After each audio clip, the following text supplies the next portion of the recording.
NASA 影到冥王星新面貌，令到觀星又再熱起嚟。今次喺福岡自駕遊，就係帶大家尋找全九州最大嘅天文望遠鏡。位於白女市星野村，有星之故鄉嘅美譽。喺山頂上嘅星之文化館就設置咗呢台巨型觀星器材。場館唔算大，長3米，直徑達65厘米嘅天文望遠鏡就架設喺頂層嘅圓罩裏邊。打開嘅時候，望遠鏡慢慢轉動，好有機械人喺基地準備出擊嘅味道啊！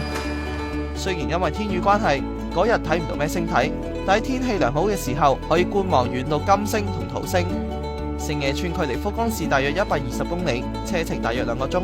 進入星野村之後，放眼盡係綠油油嘅環境，俾人感覺格外平靜。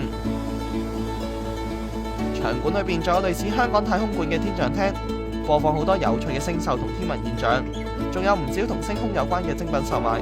攰啦，仲可以到山頂餐廳進膳，睇下近乎零光害嘅平靜美景，係港人嘅減壓之選。去日本租車自駕遊好簡單，以日產為例，喺機場附近就有租車中心，10分鐘辦完手續就可以拎車，而且全部裝配咗中文界面嘅 GPS 導航，仲有國語語音提示，相當方便。7人車勝在空間闊落，擺放行李空間充足，日租只係2萬蚊日元，人多嘅話係好相宜嘅選擇。